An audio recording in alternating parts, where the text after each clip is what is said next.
The war in Ukraine continues with full intensity. Drones now dominate every corner of this front, soldiers constantly trying to counter what's tracking them from above. August 2nd, 2026. 3 Russian soldiers moving together when a drone strike hits one of them. The other 2 don't stop. Don't check on him. Don't slow down. They keep walking, leaving their wounded comrade on the ground behind them. Whether it's fear, exhaustion, or something else, the result is the same. 1 soldier left alone where he fell. 2 continuing without him. Whatever holds a unit together on this front, it isn't holding here. 2 soldiers on an ATV pushing as fast as the vehicle will go, an FPV drone closing from behind. They try to outrun it until the last possible moment, then abandon the vehicle. The drone reaches them before they get clear. The same instinct again and again. Wait until the last moment, then jump. Russian soldiers on ATVs and vehicles trying to bail out before the drone connects. Some make it clear. Most don't get the timing right. Ground-launched ambush drones are proving to be one of the most effective threats on this front. Operators position them along routes Russian soldiers regularly use, waiting on the ground, invisible until something moves past. The drone lifts off and closes in from below, giving far less reaction time than a drone descending from above. Most of these are fiber-optic guided, which means no jamming system can cut the signal. Electronic warfare that handles standard radio-controlled drones has no answer for a cable that can't be interrupted. Running, the only option left. A Russian soldier sprinting across open ground with an FPV drone right behind him. Minutes of this, direction changes, everything the legs can give. The drone adjusts to every move. There's no gap that opens wide enough. The chase ends when the drone decides it does. A Russian Grad MLRS struck by Ukrainian FPV drones in the Donetsk region, filmed from the Russian side as it happens. Their own footage of their own system going down. 1 soldier, multiple drones sent after him. Ukraine has enough FPV inventory to keep sending them until the job is done. This one takes several passes. Rubble offers better cover than an open trench, in theory. This soldier was already spotted before he settled in. Whatever the position looked like from ground level, from above, it was already marked. The drone finds him there anyway. Under a tree, convinced he can't be seen. A thermal drone has already marked his position before he even settles. He stays completely still as it closes in. It finds him exactly where he waited. Fuel reaching Crimea is becoming increasingly rare. Of 3 tankers attempting the run, only 1 makes it through. And even that one doesn't arrive unscathed. Ukraine's Magyar's Birds Nazik battalion working the same maritime corridor that Russia keeps trying to use. The math is straightforward. 2 tankers intercepted for every one that gets through is a fuel supply that can't keep pace with what Crimea needs to function. And the strikes continue along the road between Pokrovsk and Donetsk. Soldiers trying to reach their positions, one after another intercepted before they get there. The same route, the same coverage, the same result every time. Ukraine's Ivan Franko group, FPV operators, controlling these corridors, finding each soldier who tries to move through them. The road that's supposed to connect Russian positions keeps producing the same outcome for everyone who uses it.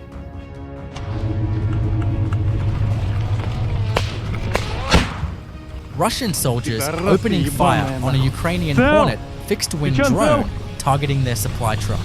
They managed to shoot it down.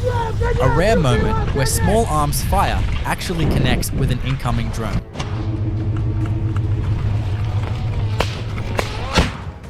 A Russian mobile gun group, a pickup-mounted weapons platform being used to target Ukrainian aircraft, spotted and tracked.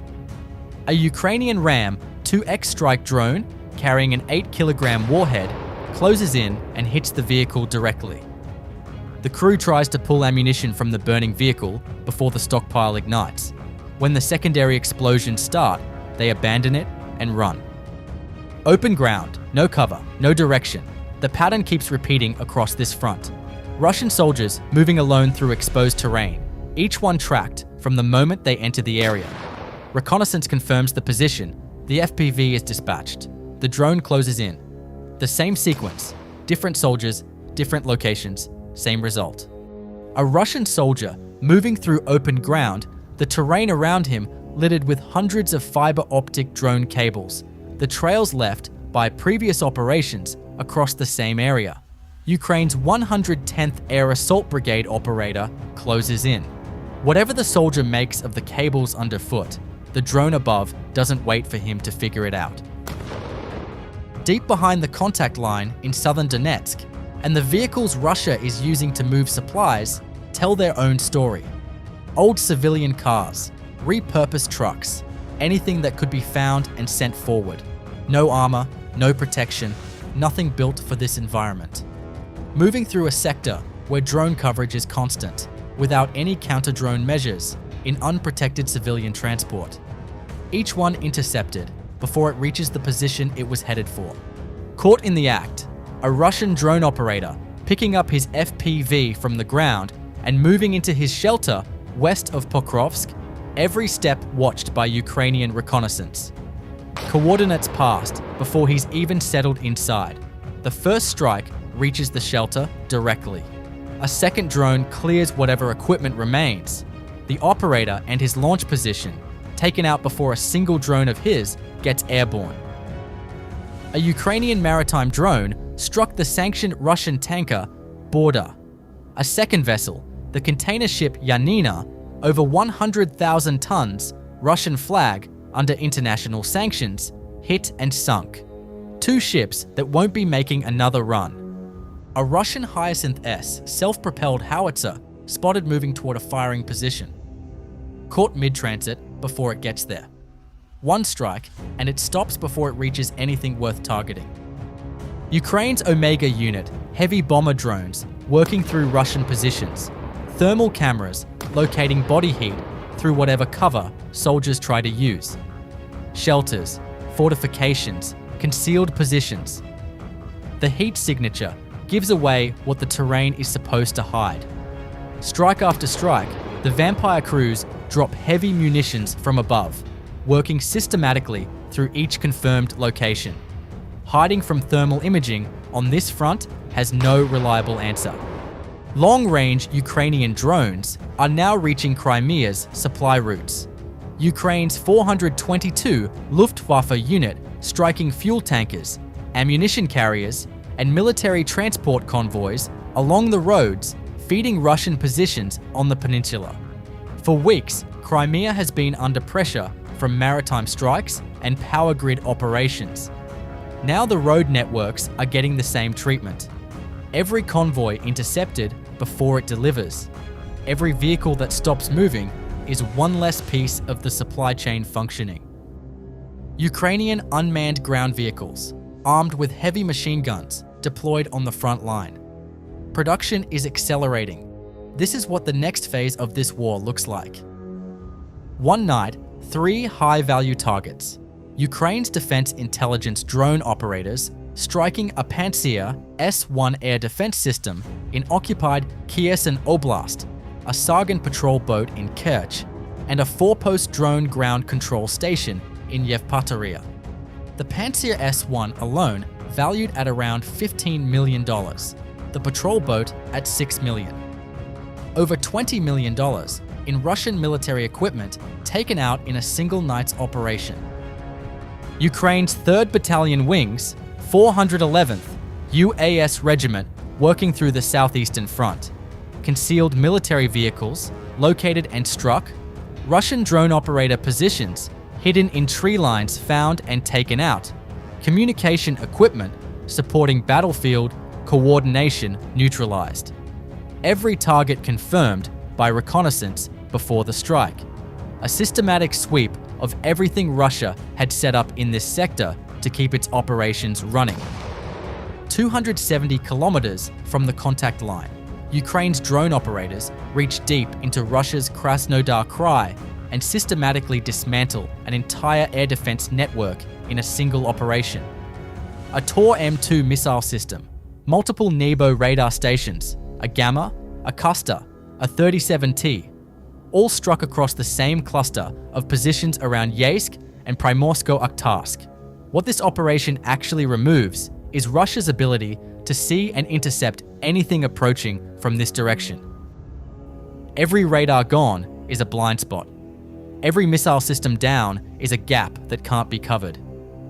Russia's airfields and Shahed launch sites in this region are now significantly harder to protect. What you just watched is happening every single day. Soldiers left wounded by their own comrades, ambush drones waiting on routes they've used 100 times, tankers that don't reach Crimea. As of today, August 2nd, day 1620 of this war, Russia's total combat losses are approaching 1.5 million personnel, with 1,500 more in the last 24 hours alone. On the front line today, 52 Russian attacks launched since morning, the heaviest fighting in the Pokrovsk direction, with Kostiantynivka and Sloviansk also under sustained pressure. Ukraine's unmanned systems forces struck 13 more electrical substations across occupied Donetsk, Kherson, and Zaporizhzhia as part of Operation Crimean Switch Off. Russia can still attack. Converting those attacks into anything operationally meaningful has become progressively harder. The front holds. Russia keeps paying for every meter. Drop a comment. 1,500 losses in a single day, and the line barely moves. How does Russia justify continuing?